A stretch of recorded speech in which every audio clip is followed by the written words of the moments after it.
விவசாயி ஏன் கடனாளி ஆகிறான்? எனக்கு பதில் சொல்லுங்க. ஏன் கடனாளி ஆகிறான்? ஒரு வருஷம் தள்ளுபடி பண்றேன், மறுபடியும் வர மறுபடியும் ஏன் கடனாளி ஆகிறான்?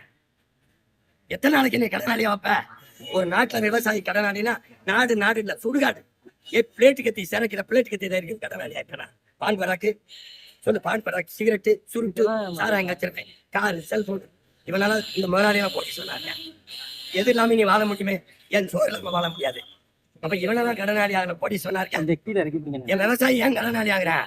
படிப்பறிவு எத்தனை நாளைக்கு கடனாளியா வைப்ப நீ? வேடிக்கை விட்டு கல்வி கடன் தள்ளுபடி. யோ, கல்வியை கொடுக்க வேண்டியது அரசின் கடன். அதை கடன் வாங்கி படிக்கிற நிலைமையில வச்சதுங்க யார்? வச்சது யார்? திரும்பி விவசாய கடன். விவசாயி கடனாளி ஆகக்கூடாது.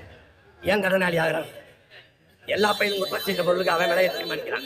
என் ஆத்தால போய் விலை வைக்கிற பொருளுக்கு அவன் விலையை தீர்மானிக்க முடியல, வாங்குறவன் தீர்மானிக்கிறான். அதானே அந்த நிலையை மாத்தணும்ல. நான் சொல்றதா விலைன்னு வரணும். அப்ப வந்தாதான் வறுமைக்கு. அந்த மாதிரி விஜய் சிந்திக்காம ஏன் தள்ளுபடியே சொல்ல வராருன்னு நான் கேட்கிறேன். அது இந்த திராவிட திமுக இடையில இது பாருங்க. அந்த வீட்டுல கொஞ்சம் பருப்பு சாம்பார், இந்த வீட்டுல கொஞ்சம் கூட்டு பொரியல் வாங்கினா ஒரு எப்படி சொல்றது, ஒரு கூட்டாஞ்சி ஒரு மம்ல. அது மாதிரி திமுக கொஞ்சம், அதிமுக கொஞ்சம். இவர் 2000, 2000, நான் 2500. புரியுதா? தாலிக்கு அரைப்பவன், நான் ஒருபவன். அதே தானே இவங்க விவசாய கடனை தள்ளுபடி. நான் தான் சொல்றேன், என்ன ஆட்சியில விவசாய கடன் இதுவரை இருந்த கடன் தள்ளிடும். இனிமேல் ₹1 கடனாளியா என் விவசாயம் ஆக மாட்டான். கல்வி கடன் கொடுக்க வேண்டியது அரசின் கடன். இதுவரை பெற்ற கடனை தள்ளுபடி பண்ணி இனிமேல் சிறந்த கல்வியை நான் என் பிள்ளை கொடுத்துருவேன். ₹1 கடன் வாங்கி நீ படிக்க வேண்டிய தேவையில்லை. கடன் ஏன் கடன்? கவர்மெண்ட் கடன். அது நான் கொடுக்கணும் கல்வியை, அரசின் கடமை இல்லையா? அது இலவசம்ங்கிறது ஏமாத்தேன்.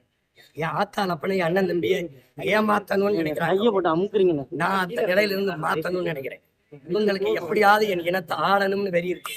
எனக்கு எல்லா மக்களையும் போல என் இனமும் வாழணுங்கிற வெறி இருக்கு. இது ரெண்டுக்கும் கோட்பாடு புரியுதுன்னு நினைக்கிறேன்.